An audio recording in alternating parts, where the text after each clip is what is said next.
Welcome to BBVN online classes. Myself Mamta, and in our today's video session we will learn how to write a notice. So जब हम किसी भी language को सीखते हैं तो उसे सीखने के मेनली 4 पार्ट्स होते हैं. First is listening, second is reading, third is speaking and fourth is writing. So आज हम इसका जो 4th पार्ट है and the most important form of writing is notice writing. Mainly individually इसे यूज़ करते हैं, इंस्टीट्यूशंस में इसे यूज़ किया जाता है, ऑफिसेस में यूज़ किया जाता है. किसी पब्लिक में हमें जब कोई किसी तरीके का जो इन्फॉर्मेशन है वो पब्लिकली हमें अगर सभी को देनी है तो हम इस फॉर्म का यूज़ करते हैं. नोटिस राइटिंग बेहद ही सिंपल है राइटिंग में और बहुत ही इजी वे में लिखा जाने वाला है. गवर्नमेंट जो है वो भी अपने जो इन्फॉर्मेशंस हैं through the columns of newspaper, government जो है वो भी अपनी जो इन्फॉर्मेशन है आप न्यूज़पेपर के कॉलम्स में देख सकते हैं. एक बॉक्स बना हुआ रहता है, ऊपर लिखा हुआ है नोटिस, और फिर वो अपनी जो भी इन्फॉर्मेशन है वो वहाँ पर पब्लिकली सबको सेंड करती है. तो नोटिस राइटिंग जो है वो mainly a kind of form of writing है जो कि used by individuals, official, institutions, जितनी भी कंपनीज हैं, ऑर्गेनाइजेशन जो हैं वो एक इन्फॉर्मेशन को पब्लिकली अगर वो कॉमन इन्फॉर्मेशन है तो देने के लिए यूज़ करती हैं. मेनली हम स्कूल्स में भी यूज़ कर सकते हैं. अगर मान लीजिए जैसे मैंने यहाँ पे एक क्वेश्चन लिखा है, then I will teach you how to write a notice. तो यहाँ पर मैंने दिया है कि आपका जो नाम है यानी कि जो नोटिस लिखने वाला है उसका नाम है अनीता. वो है क्लास 8th की student. You have lost a book somewhere in the school. अब उसने क्या किया है, अपनी बुक जो है उसने कहीं पर स्कूल में खो दी है और जो बुक का टाइटल है वो है Julius Caesar. Write a notice requesting the founder to return it to you. आपको एक नोटिस लिखना है ताकि जो फाउंडर है वो आपको ये चीज़ रिटर्न कर सके. अब मान लीजिए किसी को वो बुक मिल गई लेकिन अगर आपने नोटिस नहीं लिखा है तो वो आपको कहाँ पर ढूंढता फिरेगा, ठीक है. और वो बुक अगर लाइब्रेरी की है तो आप अपना उस पर नाम भी नहीं लिख सकते हैं. सो सबसे पहले नोटिस राइटिंग में बॉक्स बनाना बहुत ज़रूरी है. Without box you can not say that it is a complete notice, ठीक है. सबसे पहले आप बॉक्स बनाइए. आफ्टर दैट सबसे ऊपर जो है इंस्टीट्यूशन का नाम लिखिए. अब हमें यहाँ पर इंस्टीट्यूशन का नाम नहीं दिया गया है, केवल इसमें स्कूल लिखा हुआ है. So it is your choice कि आप किस स्कूल का नाम लिखना चाहते हैं. तो मैं अपनी ही स्कूल का नाम लिख देती हूँ. It is must be in capital letters. Bagadia बाल विद्या निकेतन, कॉमा लक्ष्मणगढ़. सबसे पहले फर्स्ट लाइन में आपको इंस्टीट्यूशन है, आपकी ऑर्गेनाइजेशन है, उसका यहाँ पर नाम लिखना है, वो भी in capital letter only. Then second जो लाइन है उसमें आप लिखेंगे नोटिस इन कैपिटल ओनली, ठीक है. थर्ड थिंग, हम इस कोने में या उस कोने में यानी कि लेफ्ट में और राइट में जो भी आपको सही लगे वहाँ पर आपको लिखनी है डेट. आज है 14 दिसंबर 2020. इसके बाद में हमें लिखना है डेट. डेट का फॉर्मेट यही रहेगा, चेंज नहीं होगा, ठीक है. इट मीन्स अगर आप दिसंबर पहले लिखते हैं, 14 बाद में लिखते हैं तो आपका फॉर्मेट गलत है. इसी फॉर्मेट में जो डेट है वो लिखी जाती है और उसके बाद में आप देंगे इस नोटिस को एक टाइटल. अब टाइटल क्या है आपका, बुक लॉस्ट. क्यों? क्योंकि बुक जो है वो खो चुकी है.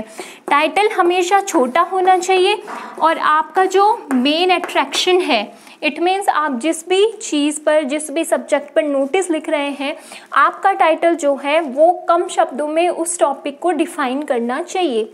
आप जिस भी वे में लिख रहे हो आप अपना टाइटल शॉर्ट एंड स्वीट लिखिए. मेनली आप जो है यूज़ करिए 4 to 5 word, that is it, ठीक है. बुक लॉस्ट, तो यहाँ पर इतना हमने लिखा. First line that should be in capital, second in capital, third इसी फॉर्मेट में आपको डेट लिखनी है. अगर आप फॉर्मेट चेंज कर देते हैं तो आपका जो क्वेश्चन है वो गलत हो जाएगा. फिर जो हमारा टाइटल रहेगा, title should be short and sweet. तो अब हम लिखना शुरू करते हैं जो मेन कंटेंट है।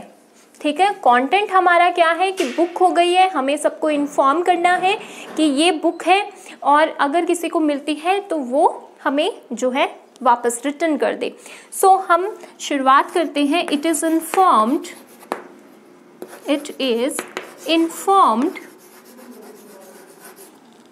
That a book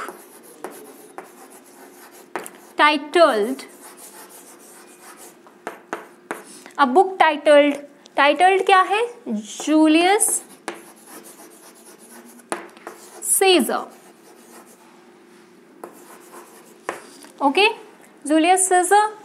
because of the space, मैंने यहाँ पर इसके राइटर का नाम नहीं लिखा है, लेकिन अगर आप राइटर का नाम दे देते हैं तो it will be more convenient and more easy also for the founder कि वो आपको रिकॉग्नाइज करे सेम चीज़ को। Julius Caesar written by William Shakespeare. written by William Shakespeare has been lost। कहाँ पर खो गई? somewhere। आपको पता नहीं है कि आपने स्कूल में कहाँ पर छोड़ी है, तो somewhere in the school premise। Okay, यहाँ तक आपने लिखा, यहाँ तक हमने इंफॉर्मेशन दे दी। अब हम लिखना शुरू करते हैं। whoever finds the book requested to return it to the undersigned। फिर आप जो है जो आपने ढूंढ के ला के दी है उसके लिए आप कोई प्राइज भी रख सकते हैं। सो हम लिखेंगे a kit cat awaits for you, full stop and done.